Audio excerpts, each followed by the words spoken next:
आज का खाना भी तारिफ दाऊद। और आज का खाना में बहुत ही रिवायती सी एक रेसिपी बनने जा रही है जो है भिंडी गोश्त। और हम बना रहे हैं दही भिंडी गोश्त, यानी कि दही के आमिश और वो भिंडी जो है दही में पकेगी। बड़ा ज़बरदस्त रेसिपी है।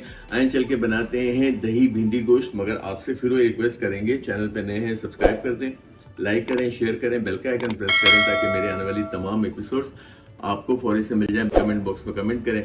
आए चल के बनाते हैं दही भिंडी गोश्त।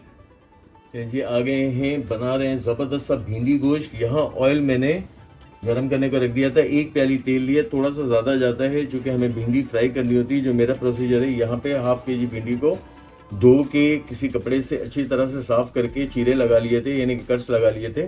और अब हम पहले क्या करेंगे कि 50% भिंडी को फ्राई कर लेंगे। इसका लेस थोड़ा सा कम करेंगे। कलर बहुत अच्छा बच जाता है, रिटेन रहता है अगर हम यहाँ पे फ्राई करके निकाल लेते हैं।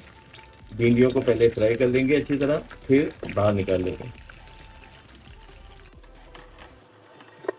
देखिए भिंडी इतनी फ्राई की कि नरम पड़ गई, खुल गई। ये भिंडी का बस यहाँ इस स्टेप पे अगर भिंडी गोश्त में भिंडी नज़र आनी चाहिए। अगर बहुत ज़्यादा अब फ्राई करेंगे क्योंकि हमें दम पे पकानी है, मगर दम अब हम बहुत थोड़ा सा देंगे ताकि हमारी भिंडी तो चूँकि फ्राई है। हमें जो कुछ करना है वो गोश्त का प्रोसीजर करना है। ये ½ kg से थोड़ी सी ज़्यादा भिंडी ली थी ½ kg गोश्त के लिए। और गोश्त को मैंने बॉईल करके रख लिया था ताकि रेसिपी जो है वो इजी हो जाए। मैं वो भी बता दूंगा कि अगर कच्चे गोश्त से आप बना रहे हैं तो क्या स्टेप लेंगे इन भिंडियों को बाहर निकाल लेना है। अच्छा, यहाँ वही इसी ऑयल में, और ऑयल मैंने आपको ये पतीले का पैंदा बहुत चौड़ा है इसलिए नज़र आ रहा है, वही 1 प्याली में। अब यहाँ पे मेरे पास 2 मीडियम साइज़ की प्याज को अगेन मैंने बहुत बारीक चूरा प्याज को फ्राई काटा था। आपसे भी हमेशा कहता हूँ कि प्याज की कटिंग ऐसी रखें जो नज़र भी ना आए और मसाला अच्छा फॉर्म हो जाए। इसे अच्छा सा गोल्डन कर लेते हैं। अच्छा, यहाँ देखें सुनहरा प्याज। अब क्या है, यहाँ अगर कच्चे गोश्त से बना रहे ये स्टेप यहाँ से शुरू करें। प्याज आपने जो है वो ब्राउन कर ली। पहले एक तड़का बनाएंगे। यहाँ पे गोल लाल मिर्च ले लेंगे 4 से 5 से 6 ले लें। अदरक लहसुन का पेस्ट 1 टेबल स्पून शामिल कर देंगे। उबला हुआ गोश्त या ½ kg गोश्त मैंने अच्छा चिकनाई वाला, क्योंकि भिंडी गोश्त में मुझे बड़ा ट्रेडिशनल लगता है यहाँ पे। और गोश्त उबालते हुए भी मैंने हल्दी और नमक शामिल किया था। यहाँ पे 1 टेबल स्पून भर के ज़ीरा, यहाँ पे 1 टीस्पून नमक, क्योंकि नमक ऑलरेडी गोश्त उबालने में मैंने शामिल किया था। यहाँ पे अगेन हल्दी 1 टीस्पून, 1 टेबल स्पून भर के धनिया पाउडर, यहाँ पे जाएगी कुटी लाल मिर्च 1 टेबल स्पून, क्योंकि ½ किलो गोश्त ½ किलो हल्दी है। यहाँ पे अब एक आध मसाला रोकेंगे और पहले क्या करेंगे, इसकी फ्राइंग कर रहे हैं। इसकी फ्राइंग यहाँ तक करेंगे कि हमारी जो हमने प्याज इस्तेमाल की, आप भी ऐसे गोश्त को चढ़ा दें, कच्चा गोश्त अगर है। मेरा चूँकि उबला हुआ है, अब मैं क्या करूँगा, इसकी फ्राइंग कर दूँगा।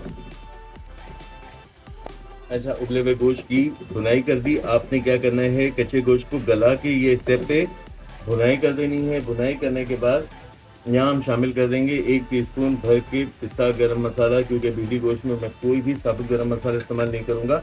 और यहाँ पे हम शामिल कर देंगे 1 प्याली भर के दही। और दही जो है वो तकरीबन 1 पाव के करीब दही लें। यहाँ ये कलर भी आप देख लें, इतना कोई ज़बरदस्त खूबसूरत कलर। और अगेन जब ये चीज़ें बना रहा होता हूँ तो मुझे याद आ जाता है कि हमारी दाल सब्ज़ी के बाद जब हमने सब कुछ बनाना शुरू कर दिया तो भिंडी गोश्त इतना फेमस हुआ कि बाद में मुझसे रेसिपीज़ बेतहाशा वहाँ ऑन सेट भी मांगी जाने लगी। यहाँ क्या करेंगे, दही को पकाएंगे नहीं और हम इसी दही वाले ग्रेवी में अपनी भिंडी शामिल कर देंगे।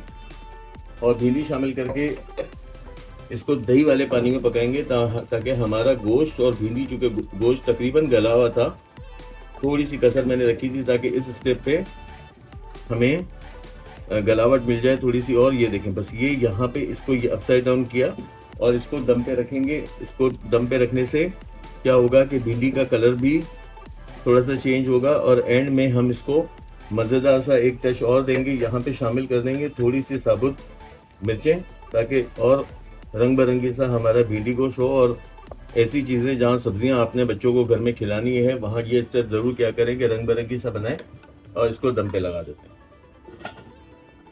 यानी दही का पानी ड्राई किया। एक बार मैंने इसको चलाया था और मुझे चूँकि भिंडी गोश्त बहुत ही ज़्यादा भुना भुना बनाना है, बनता भी भुना भुना, ये देखें बहुत ज़्यादा कोई प्याज का या उसका अंबार नहीं है। और हम 2 प्याज़ा जब भिंडी गोश्त बनाते हैं वो भी इंशाल्लाह मैं एक रेसिपी बताऊंगा। बस आखिर में क्या, जहां आपको नज़र आ जाए कि बिल्कुल हर चीज़ भुन गई है, यहाँ पे एक लेमन का जूस, ताकि जो लेस थोड़ी बहुत भी बची हो वो कट जाए। यहाँ पे बहुत सारा हरा धनिया, और ये सारा स्टेप बहुत ज़रूरी है किसी ऑथेंटिक रेसिपी को बनाने के लिए। और इसको घुमाते रहें, इसको थोड़ा सा फ्राई करें। यहाँ आपको लगे कि हर चीज़ रच बच गई है तो बस डिश आउट करें। और आपसे ये कहना था कि आपको यकीनन ये रेसिपी अच्छी लगी होगी, और ये रेसिपी अगर अच्छी लगी तो क्या करेंगे, फौरी तौर पे जो है मुझे कमेंट करेंगे। अगर नए हैं चैनल पे तो सब्सक्राइब कर दें, लाइक करें, शेयर करें वीडियोस को। और उन व्यूवर्स का अगेन शुक्रिया जो मुस्तकिल मुझसे चीज़ों की फरमाइश कर रहे हैं। ये फरमाइशी प्रोग्राम था आज का भिंडी गोश्त आयत को प्रेजेंट कर।